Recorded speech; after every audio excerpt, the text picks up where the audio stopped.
My name is Bari Wong, and I am 34 years old. I spend my days in a bright, humming clinic where mint and peroxide cling to the air, where tiny mirrors catch the shape of pain and the shape of relief. I'm a dentist. Steady hands, measured words, the person people come to when something cracked needs quiet repair. I have a 7-year-old son named Ethan who thinks floss is magic string. And I'm dating Daniel, a nurse with a soft voice and a way of making rooms feel wider just by walking in. In my family, I was never the miracle. I was the measurement. The older daughter who could handle it. The reliable one. The background music no one hears until it stops. Christmas Eve this year was at my parents' house. The same split level I grew up in. The one that smells like cinnamon candles and lemon cleaner and expectations. By the time we pulled up, my hands had that faint crease from a long day in gloves. Daniel squeezed my fingers before we got out.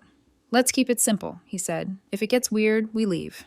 The living room had soft white lights woven through a fake pine garland.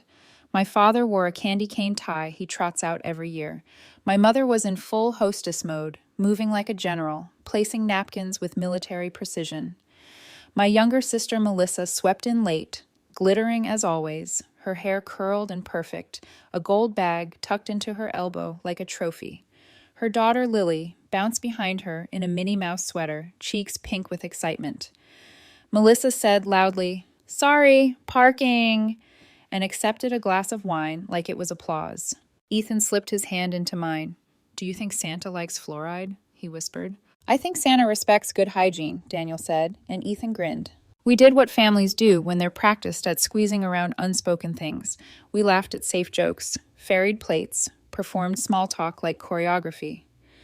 When my father made the annual root canal joke, I smiled because I know my part. Melissa sprinkled stories about her insane week, which included a salon appointment and a package lost by a delivery driver who needed to be fired. My mother clucked in sympathy as if it were a tragedy. After dinner, my mother clapped her hands once. Presents. She reached under the tree and lifted a large white envelope with a gold bow. "Lily, sweet girl, come here." She crouched and hugged Melissa's daughter, her voice soft and private for a moment I wasn't supposed to hear. "You deserve everything, sweetheart." Everyone cooed. Melissa fanned her fingers near her face like she might cry. Lily tore the envelope. A scream. Pure, high joy. "Disneyland." "Flights, hotel, park hopper, Genie Plus," Melissa recited, eyes shining. "Character breakfast too?" "Of course," my mother said. It totaled about $3,500, but she's only little once. People clapped. My father dabbed his eyes like a comedian making a bit of it. I watched Lily's joy like a warm lamp I was standing behind, hand on the plug. Then my mother took a smaller envelope from the pile, red, thin, a polite afterthought. She turned to my son. "Ethan, sweetie." He took it with both hands and looked up at me first, the way children check the weather in our faces. He slid out a stiff little rectangle. "A gift card," he announced, trying on cheer. $5. "And a note," my mother added brightly, tapping the folded paper with a purple polished nail, "because learning to be grateful is better than toys." The room shifted into that slow, heavy quiet that makes every sound feel too loud. Ethan sounded out a long word he didn't know, entitled, and laughed because he didn't understand it. Daniel's jaw tightened. The back of my neck went cool, like the cold part of a storm. My father clapped once. "Character building, right, Bari? You agree?" I smiled. It was the kind of smile people put on to be polite in rooms where politeness is a leash. "Great lesson," I said, and the words didn't touch my eyes. Melissa laughed, a little snort. "Don't be so serious, Bari. It's just gifts." My mother added, "Well, Lily's had a hard year. She deserves a win." Ethan turned the card over. "Can I buy a candy cane with this?" he whispered. "Sure, buddy," I said. I put my arm around him and felt the small bones of his shoulder blades, the warmth through his sweater. Daniel kept his gaze on me, waiting, like the way you watch the ocean when you know a wave is coming, but you don't know how high. We finished dessert the way you finish a scene in a play you no longer believe. Smiles posed for photos, laughter that didn't stick. At the door, my mother hugged me and lowered her voice because cruelty often arrives with a hush. "Don't be sensitive, Aya," she said. "We love you. Teach Ethan not to compare himself to others. It's tacky." Snow had begun in thin, uncertain lines. I buckled Ethan in. Daniel got in slowly, every movement deliberate, like he was making sure the car wouldn't tip under the weight of what wasn't being said. He stared out at the porch light. "Are we okay?" he asked. "We will be," I said.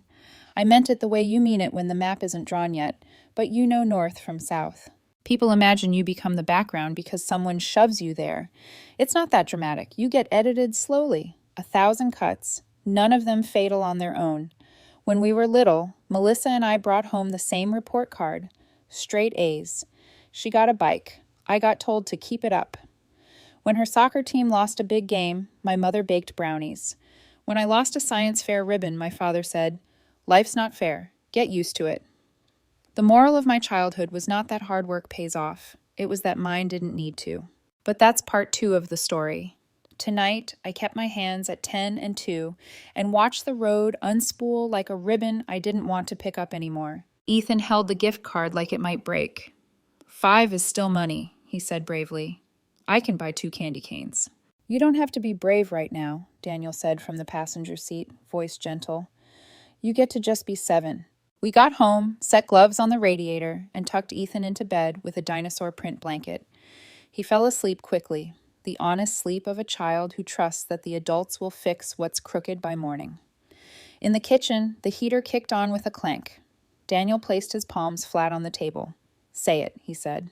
I looked at the scuffed edge of the table, the place Ethan had chewed absent-mindedly when he was teething, the place Daniel had sanded and sealed when we first started dating. "I'm done," I said. Daniel nodded once, like a clinician confirming a diagnosis he already suspected. "What does done look like?" I didn't answer yet. I heard the click of the hallway nightlight, the hum of the refrigerator, the quieter hum inside my chest where the old reflex to apologize used to live. I rinsed 2 mugs. I dried them slowly. Outside, snow stitched the street into one long white thought. I sat back down. "Done looks like," I started, and then stopped because I needed to taste the word in my mouth. Done. Not burned bridge done. Not flip the table done. Closed ledger done. "I don't know the shape yet," I said, "but I know the edges. No more little humiliations we call lessons. No more being the wallet and the chauffeur and the applause track. No more pretending a $5 lecture is the same as a $3,500 memory." Daniel watched me in the way he watches a patient choose to breathe through pain. "Okay," he said, "then we start there." I took out my phone, opened in Notes, and typed a title without thinking. Boundaries. Under it, I made the first bullet. No loans. Then no errands on demand. Then holidays on our terms. I didn't know then how many lines I would write or how much they would steady me. I only knew that enamel, once gone, doesn't grow back, and I had let people grind mine down one favor at a time. When I closed my eyes, I saw Lily's envelope again. The gold bow, the scream, the way my mother's whisper curled around. "You deserve like a ribbon." I saw Ethan reading a word he didn't understand and laughing because he thought it was a game. I saw Melissa's sparkling bag, my father's easy clap, the way the room expected me to laugh along. I felt the quiet click inside me that did not sound like anger. It sounded like a door. "We'll pick up our photo albums tomorrow," I said suddenly. Daniel blinked. "From your parents' house?" I nodded. "If I'm drawing a map, I want my own history on my own shelf." He squeezed my hand again. "Then tomorrow we do that." The house settled around us, old bones shifting. Snow kept writing its silent lines. Somewhere between the heater's rattle and the neighbor's late-night TV, a shape began to form. Not a plan, not yet, but something like courage that didn't need to shout to be heard. In the morning, I would text my father at 8 until I had a.m. sharp. "We're picking up our photo albums at 9. Please set them aside." I already knew he'd call me childish. I already knew he'd suggest we talk instead. I already knew the words my mother would choose, the tone she would use, the way she would try to turn care into compliance. But I also knew where the door was now, and how to walk through it without slamming anything behind me. For the first time in years, I slept. When people ask what makes a person finally snap, they expect a grand betrayal, an affair, a screaming match, a moment where something breaks and everyone hears it. But in my case, it wasn't one sound. It was 100 quiet ones. Drawers shutting, phones hanging up, my own voice saying, "Sure, I can help," over and over until it meant nothing. The morning after that Christmas, I looked around our little townhouse. The chipped counters, the secondhand couch, the tiny dinosaur figurine Ethan had glued to the TV stand, and realized that everything here was ours. Nothing borrowed, nothing gifted with strings attached. That was the first good breath I'd taken in years. When I was a kid, I thought fairness meant balance, that if you gave, people gave back. But in our family, balance was a joke. Melissa and I grew up side by side, but the spotlight was never wide enough for two. We brought home the same grades, straight A's. But she got a new bike while I got told, "Keep it up." When she cried after a soccer loss, Mom made brownies and said, "You're still our star." When I lost my science fair ribbon, Dad said, "Life's not fair. Get used to it." I did. I learned early that my value was in helping. I fixed things, filled in gaps, drove when their cars broke down, covered when they forgot. It became a reflex, like checking mirrors before changing lanes. In college, Melissa struggled through her CNA courses, while I was deep in dental anatomy. I tutored her through her exams. She passed. Mom threw a dinner. I got a text the next morning. "Bari, can you Venmo $200 for Melissa's exam fees? We're tight this month." "No, please, no thank you, just expectation." I sent it. Years later, when my old Honda finally gave out and I walked to class in the snow for 2 weeks, Dad said, "Toughen up." But when Melissa's car needed new brakes, suddenly the family fund appeared. That invisible family fund never once included me. I worked nights sterilizing instruments, studied until 2 a.m., lived on eggs and rice, and measured toothpaste like gold. By graduation, I had 6 figures of debt and the kind of exhaustion that becomes personality. When I met Daniel, he noticed how easily I said yes to everyone. "Do they ever say yes back?" he asked once. "They're family," I said. "That's not an answer," he replied, not unkindly. He didn't press. He didn't need to, because he saw it, the way I'd flinch when my phone lit up with Mom, the way I'd sigh before answering. When Ethan was born, something inside me rewired.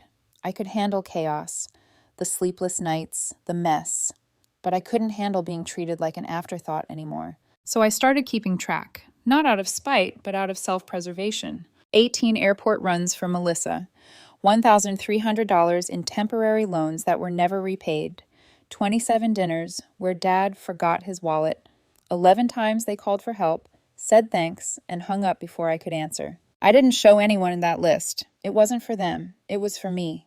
Proof that I wasn't crazy. When Daniel and I finally bought our small townhouse, we invited everyone over for dinner. I was proud, nervous even. We'd worked hard for it. Mom walked in, scanned the place, and said, "You sure you can afford this?" "Yes," I said, smiling. She ran her hand along the dining table Daniel had built and said, "Maybe skip vacations for a while." We hadn't taken a vacation in 4 years. Melissa, though, her life was one long vacation. She upgraded her phone every year, went on bachelorette trips she didn't pay for, and when she had Lily, Mom and Dad became fountains of generosity. They bought her a $900 stroller, a new washer and dryer, weekly grocery deliveries. "She deserves the best," Mom said. "You know how hard motherhood is." That night, Daniel laughed a little, a dry, humorless sound. "Guess you're not a mother," he said softly. I smiled, but something in me cracked a little. "Maybe I'm invisible," I said. He reached across the table and said, "Not to me." Still, the pattern continued. Ethan's 5th birthday came around. He wanted a dinosaur cake and a few friends from school. Simple. My parents arrived late, empty-handed. During Happy Birthday, Dad took a work call. After cake, Mom handed Ethan a scratch-off lottery ticket. "It's fun," she said. "Teaches hope." He scratched it carefully. Nothing. "See," she said. "A good lesson." Lily's next birthday? They rented an indoor playground. Balloons, pony photo op, custom cupcakes. Mom paid for half, Dad for the rest. "She's only little once," they said again, like it was scripture.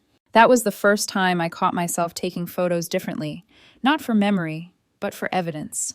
Cropping out disappointment, focusing only on Ethan's smile. I told myself it was a phase, that parents stumble. But this wasn't a stumble, it was a system. By the time fall came, their money requests had turned into expectations. Melissa called one morning, panicked. "Daycare rates went up again. I'm drowning. Can you send $600? You make good money." "We're saving for Ethan's braces," I said. "Please," she snapped. "You're a dentist. You're fine." "I'm in debt," I reminded her. Must be nice having a safety net, she said, and hung up. My safety net was a spreadsheet. 2 weeks later, Dad invited me to lunch. The server hadn't even poured water before he said, "Your sister needs real help. You and Daniel can manage. You're practical people. You can live smaller." Smaller than what? I asked. Family sacrifices, he said. When do they? I asked. He frowned. Don't make this about fairness, Bari. Life isn't fair. The way he said it sounded like tradition. Like that line had been passed down through generations and no one had ever questioned it. Thanksgiving came. Melissa arrived in a new coat, Lily in matching boots. Halfway through dinner, Mom cleared her throat and said, "We've been thinking of starting an education fund for Lily." That's nice, I said. We'll manage it, she continued. But since you're doing so well, you can contribute monthly. Automatic draft is easiest. Daniel coughed. What about a fund for Ethan? Mom smiled thinly. He doesn't need it as much. Bari's stable. The fork slipped from my hand and hit the plate with a dull sound. I looked at the gravy boat and thought about enamel, how once it's gone, it never grows back. Boundaries, I thought, are like enamel. You have to protect them early. No one noticed my silence that night. No one ever does until it turns into action. I drove home gripping the steering wheel too tightly, and Daniel said quietly, "You're thinking about Christmas, aren't you?" Yeah, I said. Then maybe that's when we stop letting them teach lessons with your patience. The words settled between us like a promise. By December, I'd already started making mental preparations. I didn't know exactly what would happen, but I could feel it building, the way the air changes before a storm. And when it came, the Disneyland envelope, the $5 card, the whisper about gratitude, I didn't explode, I didn't cry. I just began counting differently. Not debts, not favors, edges. Where I ended and where they began. The days after Christmas were quiet in that strange, stretched way, when your body feels calm but your mind is still replaying scenes on loop. Every time I brushed my teeth, I saw the gold bow from that envelope. Every time Ethan asked if we could go to the park, I saw the way my mother had whispered to Lily, "You deserve everything." It was astonishing how fast hurt calcifies into clarity. When I woke up on December 27th, I already knew what I needed to do, not just emotionally, but practically. I opened my notes app and reread the title, Boundaries. Under the first 3 bullets, no loans, no errands on demand, holidays on our terms, I added 2 more. No guilt calls, no comparisons disguised as love. Daniel came out of the shower, towel over his shoulder, and saw me typing. You're making a list? More like writing a map, I said. He smiled faintly. Then make sure it leads away from them. It didn't happen overnight. Parents like mine don't allow clean exits. They build emotional mazes. And sure enough, a few days later, the first guilt message arrived. Mom, we didn't mean to upset you. Family is about forgiveness. Dad, don't make decisions based on emotions. We all love Ethan. Melissa, if this is about the gifts, you're being dramatic. I stared at the screen, thumb hovering, then turned the phone face down. Daniel said, "You don't owe them a reply." And I didn't. Instead, I went to work, my clinic, my safe, humming space of order, the soft buzz of drills, the steady rhythm of suction, the antiseptic smell that had become my sanity. My assistant looked up and said, "You okay? You look lighter." I slept, I said simply. That weekend, Dad called again. Let's have lunch, just us. I knew the tone, the reasonable father act. I agreed, not because I wanted reconciliation, but because I wanted confirmation. We met at a diner halfway between my house and theirs. He barely waited for me to sit before starting. Your sister's struggling. We're all doing what we can. You and Daniel don't need much. You're practical. You can live smaller. Smaller than what? I stirred my coffee. He shrugged. Family sacrifices. When does anyone sacrifice for me? He frowned. Don't twist this into fairness, Bari. Life isn't fair. There it was again. That sentence like scripture. The motto of every family that benefits from your silence. I didn't argue. I just looked at him the way I look at an x-ray when I already know the tooth can't be saved. You're right, I said quietly. Life's not fair, and that's why I'm changing mine. He squinted. What's that supposed to mean? It means I'm done being the molar you keep grinding until it cracks. He blinked, clearly not understanding the metaphor, which somehow made it perfect. Then came Thanksgiving, the year's final performance. The table was set like a magazine spread. Melissa wore a velvet dress, Lily had matching bows, and Mom was glowing with pride. Halfway through the meal, Mom cleared her throat. Your father and I have an idea. We're starting an education fund for Lily. We'll manage it, but since you're doing well, you can contribute monthly. Automatic draft is easiest. Daniel set his fork down. What about one for Ethan? Mom's smile didn't waver. He doesn't need it as much. Bari's stable. For a moment, no one spoke. Even the air seemed to hesitate. I watched the gravy ripple as if it were breathing. Then I said softly, "You know enamel? Once it's gone, it's gone. You can't grow it back." Mom blinked. "What does that have to do with—" "Boundaries," I said. She sighed. "You always were sensitive." "No," I said, just finally awake. The rest of dinner passed in silence. I barely tasted anything. When we left, Daniel didn't say much until we were in the car. "You know what you just did, right?" "Yeah," I said. "I started the countdown." Christmas came faster than I expected. And even though I had promised myself peace, the minute I saw the wrapped boxes and the glint of that gold bow, I felt my stomach tighten. This time, though, I wasn't surprised. I was watching. I saw how Mom's eyes softened at Lily, how Dad's laughter rose when Melissa spoke. I saw Ethan's small hands hold that red envelope like it might crumble. Every time someone said, "It's just gifts," it sounded less like a phrase and more like a weapon wrapped in politeness. And when Ethan whispered, "Can I buy a candy cane with this?" and Daniel's eyes met mine, I knew it. I was done being edited. That night, after Ethan fell asleep, we sat at the kitchen table again. Daniel didn't need to ask. I didn't need to explain. He simply said, "So what's next?" "We pack," I said. He nodded, stood up, and went to get the old cardboard boxes from the closet. No anger, no shouting. Just quiet movement, the kind that means the decision is already made. I pulled out the photo albums my mother had kept safe at her house and placed them in a pile by the door. "Tomorrow," I said, "we'll pick them up." Daniel looked at me, half smiling. "You sure?" "Yes." He paused. "And if they say something?" I closed the box lid carefully. "Then I'll finally say something back." The next morning, 8 o'clock sharp, I texted Dad, "We'll pick up our photo albums at 9 o'clock. Please set them aside." He replied an hour later. "Don't be childish, Bari. Let's talk instead." 900 or not at all, I typed back. At 8:55, we were in the car. Ethan was buckled in, holding a cookie. Daniel was silent, hand on the gear shift, steady as always. The driveway was lined with melting snow, and my parents' porch light flickered. I could already see Mom's silhouette in the window, arms crossed, rehearsing whatever guilt speech she thought might work. "Are you ready?" Daniel asked quietly. I nodded. And for the first time in my life, I didn't feel like I was walking into a trap. I felt like I was walking into truth. The cold hit first. That sharp December air that smells like old snow and something ending. When Daniel parked in front of my parents' house, my heart wasn't racing. It was steady. That surprised me. For most of my life, any confrontation with them made my pulse spike, my palms sweat. But this morning, I felt strangely calm. Ethan held his stuffed dinosaur, watching the frosted windows of the house. "Grandma mad?" he asked. Daniel smiled gently. "Probably just sleepy." I looked at him in the rearview mirror and said, "We'll be quick, honey. Just getting our photo books." The door opened before we even reached the steps.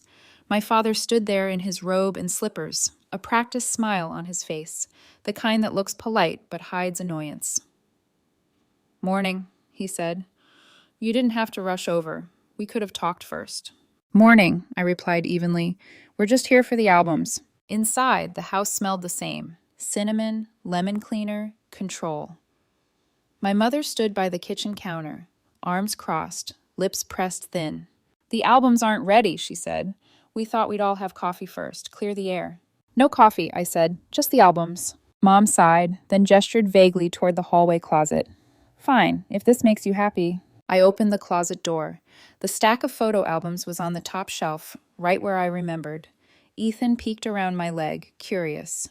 Daniel came beside me, helping lift them down one by one. Mom's voice floated behind us. "You know, Bari, last night wasn't about showing favorites. It was about teaching Ethan values. Lily's gift was from us and Melissa. You know how hard she works." "Sure," I said quietly, stacking another album. "This won't take long." Dad's tone sharpened. "You're overreacting to one misunderstanding. Family teaches lessons. That's how we grow." I turned, holding the album against my chest. "It's not one misunderstanding, Dad. It's years of small ones you called lessons." He frowned. "Don't take that tone with me." Daniel stepped closer, his calm presence like a wall behind me. Ethan tugged at my sleeve, holding up a photo that had fallen open. One of him missing his first tooth, smiling proudly at the camera. "Look, Mom," he said softly. I nodded. "That's my favorite one, sweetie." Dad pointed at the box. If you walk out like this, don't expect help with Ethan. Not school, not braces, not anything. I looked straight at him. You never did. That landed. His mouth opened, then closed again. Mom's face flushed red. We love Ethan. The $5 card was symbolic. Daniel's voice cut in, calm and precise. Symbolic of what? Mom blinked. Gratitude. For him or for you? Daniel asked. Silence. Heavy and absolute. I placed the last album in the box, closed the lid, and taped it shut. The sound of the tape pulling free was louder than anyone's voice. Mom finally broke the silence. You can't just take everything and disappear, Bari. That's not how family works. I looked around the room. The same decorations from my childhood, the framed picture of Melissa holding Lily, the absence of any photo where I wasn't half in shadow. No, I said. That's exactly how family should work.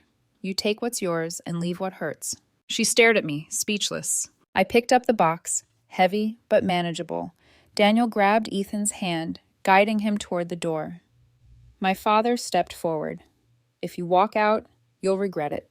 I paused on the threshold, turning back just enough to meet his eyes. I regret staying quiet longer than I should have. That's enough regret for one lifetime. Outside, the air felt cleaner. Colder, too, but honest. As I buckled Ethan into his seat, my mother called out from the doorway, voice sharp and trembling. Learn to share the spotlight, Bari. Ethan looked up at me, confused. What does that mean? I smiled softly. It means Grandma's still learning. Daniel started the car, his hand finding mine as we pulled away. No music, no words, just the sound of tires crunching against the ice and the quiet certainty of a chapter closing. That afternoon, I sent the email. Subject: boundaries. Body. From now on, no loans, no errands, no automatic drafts. Gifts for Ethan go through me and Daniel.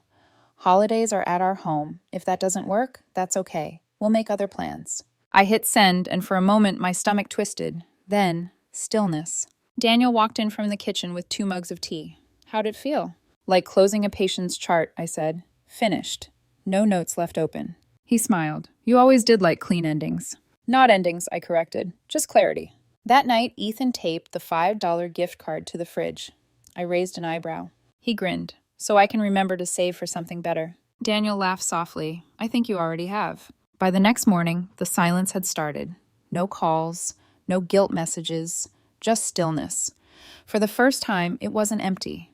It was peaceful. We made pancakes for breakfast. Ethan learned to flip them, laughing when one landed half on the stove. Daniel caught it midair, heroic as ever.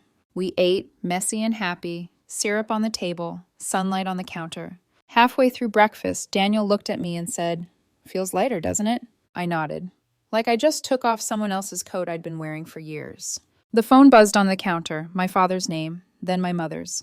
I turned it face down and kept eating. They could wait. That night, I slept better than I had since before dental school, deep and dreamless.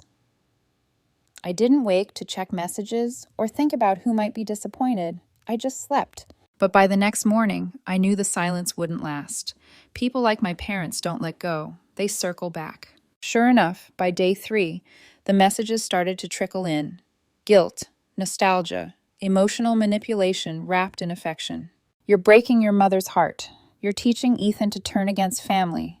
Melissa says you've changed. They were right. I had changed. And I wasn't sorry. The following week felt surreal. Like living in a house that used to hum with static but had finally gone quiet. No calls. No, can you help with? No small emergencies turned into obligations. Just air. I didn't realize how much space guilt used to take up until it was gone. Ethan, blissfully unaware of the tectonic emotional shifts, spent his mornings building Lego cities on the living room floor. Daniel hummed while making coffee. And me?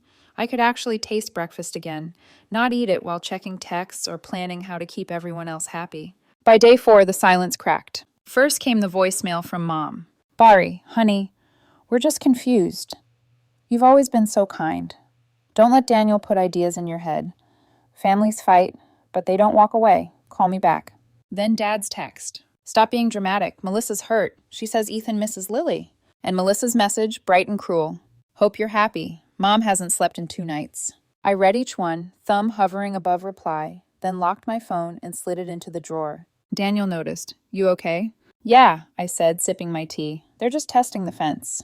He smiled faintly. Good thing you built it high. On Sunday, we went to the park, just the three of us. The air was crisp, sunlight glinting off the frost. Ethan ran ahead, dinosaur hat bouncing, laughter echoing. Daniel sat beside me on the bench, arm draped behind my shoulders. For once, no one was asking me to be anywhere else. A woman nearby called her son over sharply, voice slicing through the air. "Be grateful," she scolded. The boy pouted, kicking the ground. Daniel glanced at me. I chuckled softly. "Déjà vu," I said. He tilted his head. "You're thinking about Christmas." "I'm thinking about all the times I mistook politeness for peace." He squeezed my shoulder gently. "You're allowed to choose quiet that doesn't cost you." That evening, I went grocery shopping alone. Something so simple it felt like luxury. No anxious texts, no guilt call halfway down an aisle, just me, a basket, and my own thoughts. In the checkout line, I grabbed a $5 gift card, the same red kind my mother had given Ethan. When we got home, I handed it to him. "You know what this buys?" I asked. He thought for a moment. 2 candy canes? "Maybe," I said, smiling. "But mostly, it buys a lesson about what we don't owe anyone." He nodded solemnly, not quite understanding, but storing it somewhere deep. He taped it to the fridge again, so I can remember. By midweek, the guilt turned into negotiation. Mom emailed. "We were wrong to compare. Let's start fresh. Family dinner this weekend?" Dad added a postscript. "But don't bring Daniel if he's still angry." I laughed quietly to myself because for once I wasn't angry. I was free. I wrote back a single sentence. "Appreciate the message. We're not ready for dinner, but thank you for the apology." Daniel peeked over my shoulder. "Short. Surgical. You're good at that." "Occupational hazard," I said. "Precision." 2 days later, Melissa posted Disneyland photos on social media. Lily was smiling with Mickey ears, ice cream melting down her hand. The caption read, "Dreams do come true. Thanks, Mom and Dad." Not one mention of me, not one acknowledgement of who really paid. I stared at the photo for a long moment, then clicked away. That used to bother me, but now, not my story, not my cost. That night, Daniel came home late from the hospital shift and found me sketching a tiny list on a notepad. Not of money owed, but of things gained. Came sleep. Laughter at breakfast. No flinching at the phone. He kissed my hair. "Those are the good kind of receipts." I smiled, finally collecting the right ones. On Saturday morning, my phone buzzed again. Unknown number. Voicemail transcription appeared. "Bari, it's Dad. I'm outside your clinic. My crown cracked. Need a quick fix." I stared at it for a moment, then looked at the clock. I had 20 minutes between patients. Daniel texted from work. "Boundaries don't mean you can't be kind, just clear." He was right. So when I walked into the waiting room, there he was, my father, sitting stiff in the plastic chair, hat in his hands. "Hi, Dad," I said, keeping my voice even. "You have an appointment?" He frowned. "You'd really make me wait?" "Everyone waits their turn," I said gently. "Front desk can book you for Thursday." He huffed. "Your mother hasn't slept. Melissa's crying. You can't keep this up." I tilted my head. "I sent terms. You ignored them. This is me following them." He sighed, voice breaking for the first time. "We gave you everything." I shook my head slowly. "No, Dad, I gave you everything. Time, money, respect. Now I'm just asking for balance." His eyes narrowed. "You'll regret this." "I won't," I said softly. "Not anymore." He left without fixing the crown. I didn't call after him. And for the first time, it didn't ache. It didn't even sting. It just felt quiet. That evening, Daniel came home with Ethan asleep on his shoulder. He whispered. He passed out in the car. Said he wants to build a boundaries fort tomorrow. I smiled, brushing a strand of hair from Ethan's face. He already has. A few days later, my clinic received a small envelope. No return address. Inside was a check for Dad's appointment fee and a note in Mom's handwriting. "You were right. Thursday at 3, it's all works. Love, Mom." It wasn't dramatic. It wasn't tearful. But it was something. A step. The Thursday appointment came like any other. A slot on my schedule between a nervous teenager and a man who needed a root canal. Only this time, the name on the screen made my chest tighten for half a second. Gregory Wong.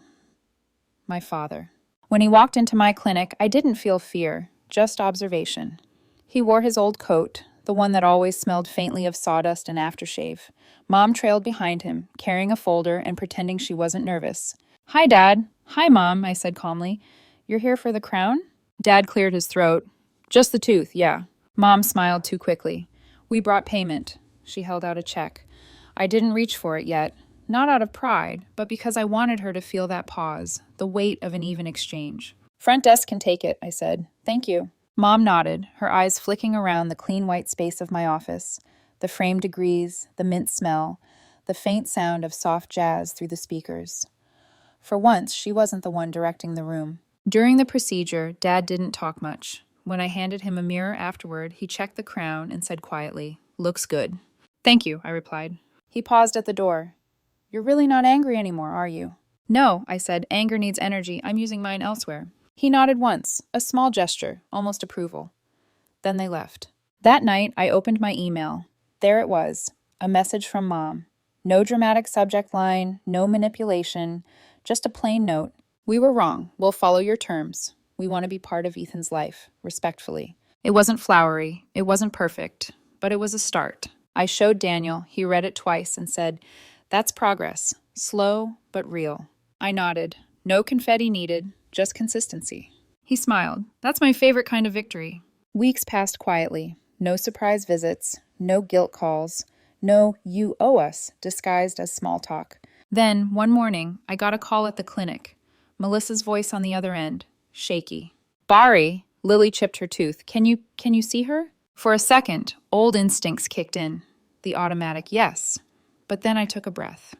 "I can help, yes, but you'll need to sign the treatment consent and handle the cost yourself. And no, lectures or side comments." A pause. Then Melissa said softly, "I agree." When they came in, Lily was clutching her cheek, teary-eyed but brave. I smiled and guided her gently into the chair. "We'll fix this, sweetheart. Just breathe." Melissa stood in the corner, eyes wet, hands twisting her purse strap. When it was over, she whispered, "Thank you. I'm sorry." I met her eyes. "Me too." She nodded. "Mom and Dad said you were serious this time. I didn't believe them until now." I smiled faintly. Serious doesn't mean cold. It just means clear. Later that week, Dad booked another appointment, this time for a cleaning. Mom came too, bringing Ethan's favorite cookies, asking permission first. It was subtle, but it mattered. At the end of the visit, Mom said, "Dinner sometime soon? At your place, if you prefer." "Sure," I said, "but small, just us." She smiled. "That's fine." For once, fine didn't sound like surrender. It sounded like understanding. That spring, I printed my boundaries list, the one that had started as a desperate note after Christmas, and pinned it on the fridge, not as warning, but as compass. Ethan decorated it with stickers. Daniel added a line at the bottom in his neat handwriting. Boundaries aren't walls, they're maps. He was right. The next Christmas, we hosted. Our house, not theirs. No comparisons. No lectures disguised as love. Mom brought a pie she actually baked herself. Dad told Ethan a joke and paid attention when he laughed. Melissa and Lily came, quiet and polite, sitting at our table like guests in a home they finally respected. When it came time for gifts, I handed Ethan a small box. Inside was a card with the words, "You deserve the world too." He looked up at me, eyes wide. "Really?" "Really," I said. "And you don't need anyone else to tell you that." He smiled, the kind of pure, unguarded smile that makes all the ache worth it. Daniel slipped his arm around me, whispering, "Looks like we fixed more than one kind of crack." I leaned against him, the warmth of the room wrapping around us. Not forced, not fake, just honest. For once, the air didn't smell like lemon cleaner or expectations. It smelled like gingerbread, laughter, and peace. And in the quiet that followed, I thought about all the things I'd learned. The cost of silence, the power of no, and how even broken enamel can still shine when you stop letting people grind it down. My name is Bari Wong, 34, dentist, mother, partner, and woman who finally learned that fixing others is not the same as saving yourself. I still fix what I can, a tooth, a smile, a bridge. But when it comes to people who chip away at my worth, I let go of what's not mine to repair. And that's how peace began.